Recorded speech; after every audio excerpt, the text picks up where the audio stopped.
wanted the best? You've got the best podcast, the hottest podcast in the world. The Chris Voss Show, the preeminent podcast with guests so smart you may experience serious brain bleed. The CEOs, authors, thought leaders, visionaries, and motivators. Get ready. Strap yourself in. Keep your hands, arms, and legs inside the vehicle at all times, because you're about to go on a monster education roller coaster with your brain. Now, here's your host, Chris Voss. Hi, folks. It's Voss here from the ChrisVossShow.com, the ChrisVossShow.com. Welcome to the big show, my family and friends. We certainly appreciate you coming by the show. Thanks for being here. And as always, refer the show to your family, friends, and relatives. Tell all of them about us and what we're doing over here at the show. Go to youtube.com/Chris Voss, goodreads.com/Chris Voss, linkedin.com/Chris Voss, and all the other places that we are on the internet. Today we have an amazing gentleman and author, always the brilliantest minds on the show. And we're going to be talking to him about his latest book that came out February 21st, 2023. It's called Muslim Reformers versus Fundamentalists. Winner contributes to diversity, multicultural enrichment. Eric Brazau is on the show with us today, and we'll be talking about his latest book and everything else that goes into it. And in the meantime, let's get to know him a little bit better. He is a Canadian writer who specializes in the topic of Islam and anti-Islamophobia. He is the author of the newest book, and his journey to becoming an author began in 2012. From 2012 to 2017, he was in and out of jail for a total of 3 years. The most significant conviction during his time took place in 2014. He was sentenced to 9 months in jail for willful promotion of hate. In 2016, he was charged with incitement to commit genocide and incarcerated for 10 months. This charge was dropped to cause disturbance, to a cause disturbance charge. During his years in prison, he chose to fight the inevitable boredom by reading and copying verses from the Quran. He did this for 8 to 10 hours a day. During his time, his opinions on Islam began to acquire context. The transformation of his thoughts was completed and was thrown into a fountain at the behest of a mob at the 2018 Danforth shooting memorial. He describes his experience as an epiphany and a baptism that changed the course of his life. Since his semi-religious experience in 2018, he sought to make amends by sharing what he learned with others, and he shares his thoughts on his website and blog, and of course his latest book. Welcome to the show, Eric. How are you? I'm doing very well, Chris. Thanks. Good to be here. Good. It's an honor to have you as well. And give us your .coms. Where do you want people to look you up on the interwebs and get to know you better? Well, I'm not as connected as I probably should be, but simply ericbrazau.com is my blog, and you can go to my website, which is learningislam.ca. There you go. And of course, Facebook. You can find me there, Eric Brazau. So let's dig a little bit into this bio that I just read. It sounds like maybe you went from somebody who was on one side of Islam, issues, and now you're on the other side. Help us flesh that out a little bit better. Sure. Well, I'm not exactly on a side. Okay. What I've done is I've just reoriented myself, realizing that perhaps I was previously biased. And the what happened at the water fountain, etc. Something happened, and that forced me to reevaluate my own thought process. Mm-hmm. Like, I like to think I'm a reasonable person, and sure. Many of us want to believe that all of our opinions are based on sound foundational elements. Mm-hmm. And I questioned that. Okay. So I had to go back to the drawing board, and so now I make a point of learning about the true Islam. Okay. So what was the other, in your book you talk about which side will win, reformers and fundamentalists. So that's why I'm using the word side. Were you No, but now you're a reformer? You're correct. There is two sides. Okay. However, I myself no longer align myself with any side. Okay. That there is, yes. Okay, I see. Whereas in the past, I was on the side, which was the Islamophobe side. Okay, so you were Islamophobic and you were against Islam. In a big way. I was going down to the corner of Yonge and Dundas and doing protestations, and Mm-hmm. basically, I wasn't burning the Quran, but I could have been. Oh wow. Okay, I was at that level. so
Hello, hello, hello, hello.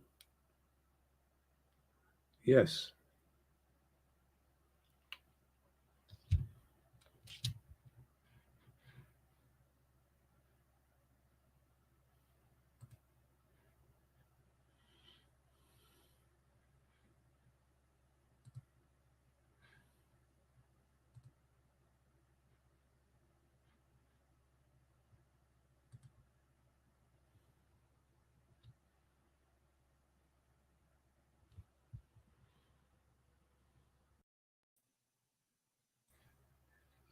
hello, Eric. How you doing? Hey, I'm still here. My apologies. They I remember reset you our saying internet. something about your internet. I'm also getting something from StreamYard saying they're having issues as well. It seems like whole world's going to shit, I suppose. All right, let me make Is one my mic adjustment. still working? Yes, yes, you sound great, Okay. man. You're coming in fine. So my apologies for that. So what we'll do is we'll start. My last question to you um, was we'll edit this all out that was missing. My last question to you was we're trying to establish the side thing on the bio. You really want to change that bio thing. Um, the so I had asked you if you'd grown up in Islam, and I think you were telling me that you hadn't or something, or you something about No, going down to the you were, fountain. when we left off, we were talking about the two sides and Yeah. which side was I on, Yes. and how there are two, and so the book talks. And I had to mention that I'm no longer on a side. I used to be on Okay. the anti side. Yeah, we got that part. You may have not heard the question that I asked you because the internet Because may I have didn't gone hear the down. question. That's when we Yeah, snapped out. that's probably it. Okay, so I'll start there. My question was going to be: did you grow up in Islam? Were you you No, know? No. no, no. Okay. I was born a Catholic. Okay.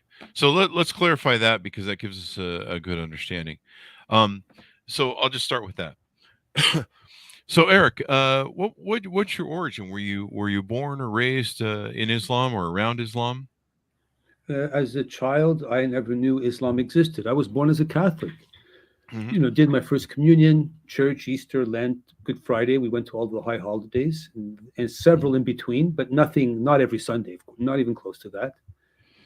And There you as a go. child, I knew nothing about Islam until much later into my 20s, early 30s. There you go. And so going through your journey of Islam and dealing with it and some of your things that you were going on with that and you end up with convictions in jail. Where are you at now? I mean, you've gone through this whole journey, and what's your overall perspective and feeling on Islam? Well, my journey right now is I run an organization called fightislamophobia.ca. Hmm. It's a not for profit. Okay. And the idea is to reach out to people who are in a potentiality of becoming, putting their lives in danger, doing silly things, doing things that are possibly criminal, Hmm. to reaching out to them to show them that there is a better way to understand the religion of Islam and to help others understand what is the true Islam. Hmm. And so my that was my journey, was just how can I reevaluate what it is that I'm trying to portray and what message am I trying to give to the people? There you go. There you go. Simple as that. Okay. So talk to us about your book, Muslim Reformers versus Fundamentalists. Why did you write this book? I mean, it seems obvious, but we like to hear it from the author, of course, himself. Why did you write this book? What motivated you? And give us a 30,000 overview of what's inside of it. Well, good question. And often myself, I was critical of those who wrote books on Islam. Mm, Here in Canada, some woman wrote her life story, and I said, very good, interesting book, but what do people need to know about Islam that they don't already know? hmm. What could she say? All she can say is Islam is good or Islam is bad, Oh, either or. And hmm, people usually have an opinion on Islam one way or the other. hmm. It's rare that you'll hear someone say, I know very little and I'm ignorant on the subject. Uh-huh. Have you ever heard anyone say that? Not really. I mean, I think people have opinions whether they're well formed or well educated or not. They kind of have, everyone's kind of a layman sort of Yeah. understanding, and yeah.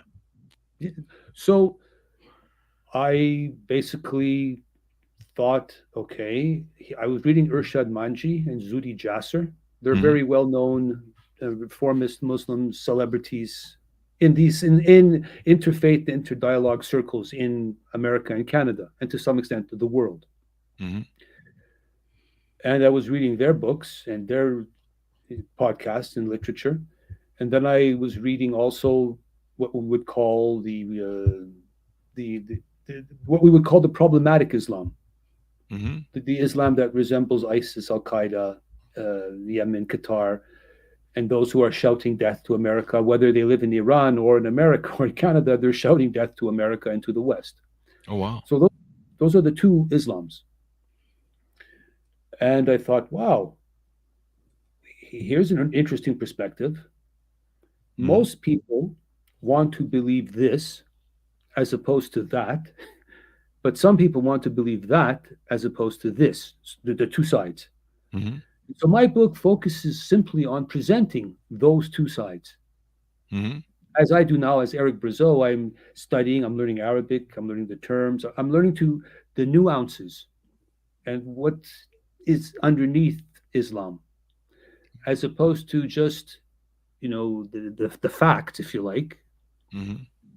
The- What is the underlying essence and ethos that's being promoted by scholars, Islamic doctrine, imams, sheikhs here in North America and Europe. Mm-hmm. And you I'm not build the sure if book. I answered maybe I'm rambling. I don't know. Am I saying anything coherent? No, you are. I'm getting it. So this book doesn't tell you what to think, I think is what you're saying. You present both sides. Is that my understanding of it correctly? That's exactly what I do. And if what I'm most proud of, um, and what I spent most time working on, and I'll say, editors and going back and forth, was taking out any of my voice, Hmm. of my opinion, because sometimes we try to be smart or sarcastic. I am the author after all. So when I'm writing, I want to make a joke, I want to say something clever. Mm-hmm. Most of that is gone, if not Okay. all of it. Huh. That's not to say that it's a boring book. I tried to make it not boring either. Mm-hmm. That was very important to me. Is that a book that reads, that goes along, that moves along, and it is kind of humorous and funny. Mm-hmm. It's amusing to some extent. You'll chuckle sometimes, Okay. but you won't chuckle because of my opinion. I don't try to be a smart guy. All right. And the last chapter, which is what I learned, this is really my first book. I wrote a book prior to this, but a booklet. Mm. And in a book of this nature, which is a nonfiction, you have to have conclusion. This is how the book concludes. You tell the people what's the conclusion. So my last chapter is conclusion with confusion, Mm. That's because an I'm confused. interesting. That's interesting. So at the end, you're confused. Yes, I, the author, am confused. Okay. Not me, Eric Brazau, is not confused, Oh. but me, Okay. the author, is confused All right. because Is Eric that because Brazau you're has a trying to present bias. both sides and you don't want to be biased and putting your thumb on the scale? That's I tried to do that as much as possible. That Okay. was my goal. Hopefully, and I think I've succeeded to a large extent. So let's tease a little bit of this out. What is the difference between Muslim reformers and fundamentalists so we can educate our Well, audience a little sure. bit? Um, think of an let's see, a reformer would be someone who would say the the Constitution and democracy is compatible with my Islam. Mm-hmm. And my Islam respects free speech and human rights and LGBTQ rights. Mm-hmm. My Islam is compatible with the West.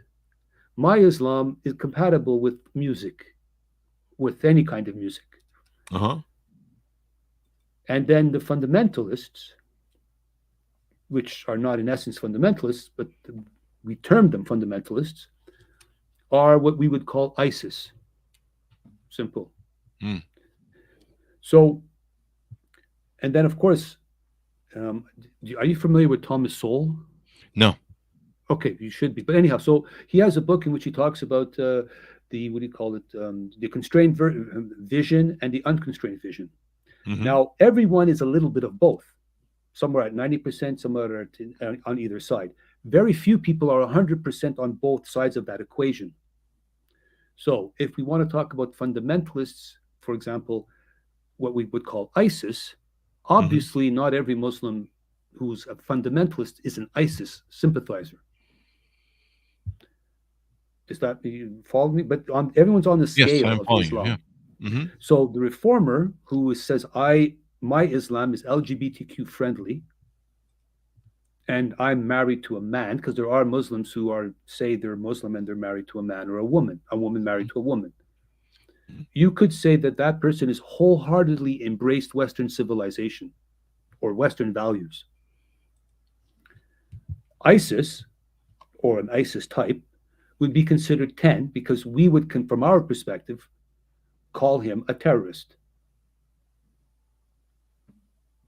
Now, if someone is a 7 or a 6 and says, well, sometimes it's okay to kill people for insulting the Prophet Muhammad, but not always.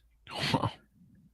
Well, he could be considered a 6 or a 5 because he's somewhat Islamist extremist, but not wholeheartedly. Whereas some fundamentalists would say, if you don't grow your beard long enough as a Muslim, we kill you. Jesus. Because the Prophet Muhammad said, grow your beard. Therefore, you must grow your beard. Mm-hmm. No exception, there's no ifs, ands, or buts about it. Wow. Grow your beard. Come to the mosque and pray. If you don't come to pray, we kill you, or you shall die. Wow. So that would be the fundamentalist. So in between there, you have people who either he's a 0, a 3, a 5, a 7, or an 8. Mm-hmm. So that's the difference between what we would call fundamentalists and reformers. Okay. Unfortunately, but coming back to it, so then I present to the reader the voices of those two extremes. So the reader can decide between the two and figure out what they want or what's good. It's interesting to me. I think people, are always trying to understand the difference between, ISIS, Islam. A lot of people don't understand the difference between Muslim and Islam, and they just don't get the whole picture. So it's good that they have some education so they can figure this out and studying the debate. Some of the different things that you talk about is how we assemble and defeat irrational fear. Tell us a little bit about that. Well, Islamophobia is, by its very nature, irrational. Mm-hmm. So, funny enough, I was talking to a friend of mine who's a psychologist, actually a psychiatrist, and I asked him if there's a clinical definition. If it's in some book, you can be what do you call it? They can assess you as being an Islamophobe, and he said no, there is no clinical condition called Islamophobia. However, it's taken for granted that an Islamophobia is an irrational fear.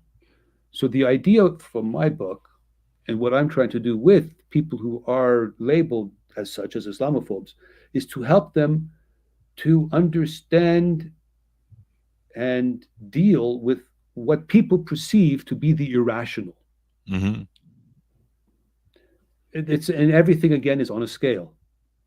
So I'm not afraid of spiders. I should say I'm not afraid of spiders at all. But if I saw something that looked like a tarantula, I might start to get very nervous. Yeah, definitely. When I was a kid, we used to catch grass snakes and feed frogs to them and put them in a box. You might have done that. Wow. But if I saw something that looked like a rattlesnake or a cobra, I might get, again, scared. Yeah. So when is it rational to be scared? Mm-hmm. When is it irrational to be scared? There you go. And that's what I deal with, or I try to deal with that and help people. All right. Come to terms. There you go. And but if I may say one thing, it's not only the person who has to come to terms with that, it's those who are labeling them or labeling people need to come to terms with what is a phobia and what is not a phobia. Mm-hmm. Yeah. I mean, a phobia is something where we don't fully understand it, right? We need to not be afraid of something we have a full understanding. I mean, rattlesnakes are bad, cobras are bad, but they actually serve a good place in our ecosystem. They kill certain rodents and different things like that. They have a service to the whole environment of an ecosystem. They're part of a world that we have to all share and get along in, I guess. Is that a good analogy? Not really. Kind of, but not really.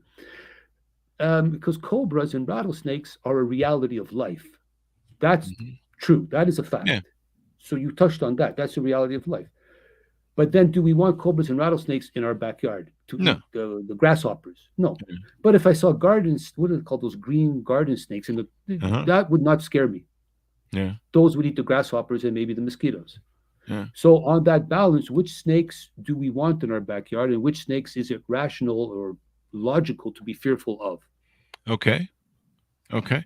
Um, and then uh and so you talk about tolerating and finish by embracing. Tell us about that. Well, as a society, we are told, and it's become a truism that we are to tolerate. I mean, toleration in itself has become a virtue. Would you Hmm. agree? Yeah. But no one's quite explained how toleration is in itself a virtue. Hmm. So, should we tolerate injustice? Maybe not. Probably not. Okay, so in the past, as a civilization, we understood without understanding that some things we should tolerate. So if you dressed a little bit funny or had a speech impediment, people understood it's not nice to make fun of that and we should tolerate you. And even if you were eccentric, we could tolerate that. And that was something that we shouldn't tolerate and even embrace you. Hmm. However, now just to make the example, not that I'm saying that this is how it should be, but the example would be 50 years ago, um, it wasn't seen as preferential to tolerate men who dress as women. Hmm. So today we've learned that we are supposed to tolerate that and we've embraced that.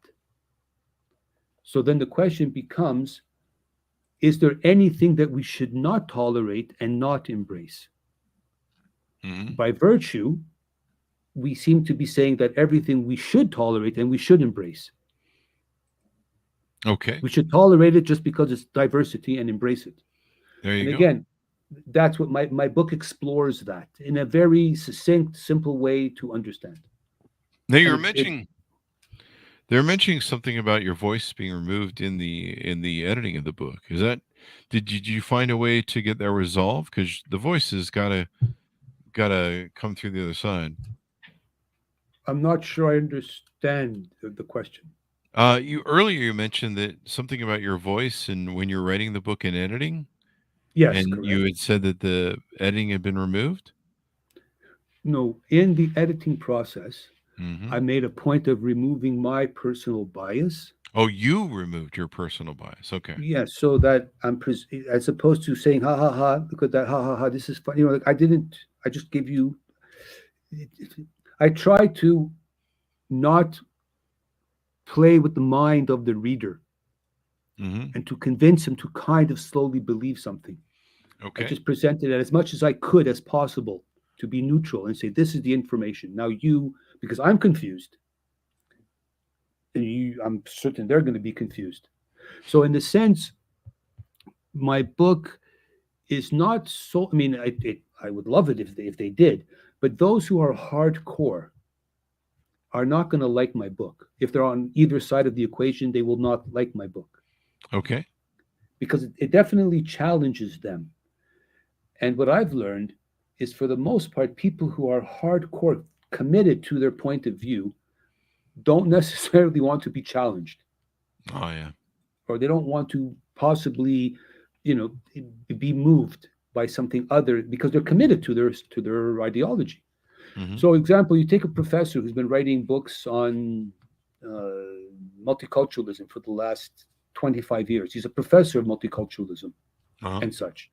And he's written books about why multiculturalism is good. He's been on panels and for the government.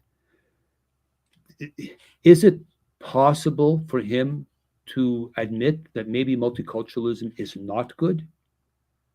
It's not, because he's very committed to that. Yeah. He's invested. Now, not to say that multiculturalism is not good, but it could either be so someone who's written books about the evils of Islam and is committed to that, if he were faced with anything other than that information, that could make him uncomfortable. because he's vested in that idea. So the person who is in the middle, who's not committed to one side or the other, will most benefit from my book. There you go. There you go. Well, it sounds really interesting, and hopefully it can help open the minds. What do you hope this book achieves with people? What do you hope they come away with in the end? That a Muslim is not Islam, and Islam is not a Muslim. So if you've met a nice Muslim person, and I prefer to use the word Buddhists. We'll talk about Buddhists. If you met a nice Buddhist in the elevator, you could assume Buddhism is a wonderful ideology.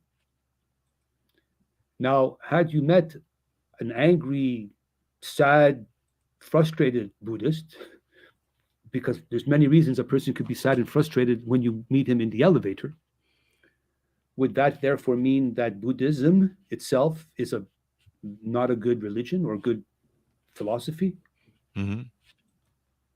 No. Okay. I could be a good person and I'm a Christian, or I could be a bad person and be a Christian.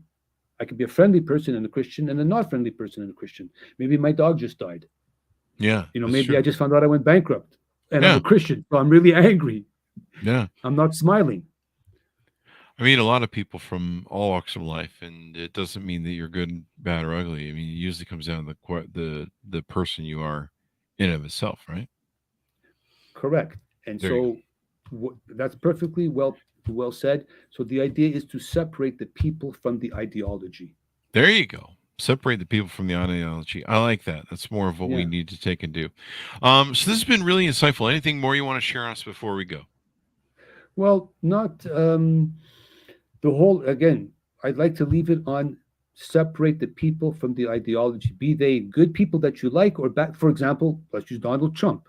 You might not like Donald Trump, but if he says it's raining, it could be that it really is raining outside. We should not doubt somebody just because we don't like them. Simple. Yeah, exactly. So it comes back to when we want to learn about Islam, we should not take anything for granted just because we would prefer to believe one side as opposed to the other, or we are ourselves invested on one side of the equation or the other. There you go. There you go. Well, this has been really insightful, Eric, to have you on the show and share this data with us. Tell us where people can find you on the interwebs. EricBrazau.com and Twitter, Eric Brazau on Twitter, Eric Brazau, and you can go to my website, learningislam.ca. And of course, the book can be found at Amazon, Barnes & Noble, and everywhere else that fine books are sold. There you go. There you go. Wherever fine books are sold, as we always say on the show. Order it up, folks, wherever fine books are sold. Muslim reformers versus fundamentalists. Winner contributes to diversity, multicultural enrichment. Came out February 21st, 2023. What if the reader, when they walk away from reading this book, it will allow them to have a conversation at any dinner party, any debate, and be able to contribute absolutely on this subject. There you go. I mean, it's good to know and understand what's going on in our world, the people in our world, and knowing, leads to better understanding, and hopefully we all get along. So there you go. Thanks so much for tuning in. Go to goodreads.com/Chris Voss, youtube.com/Chris Voss, linkedin.com/Chris Voss, and all those other places on the internet. Thanks for tuning in. Be good to each other. Stay safe. We'll see you guys next time.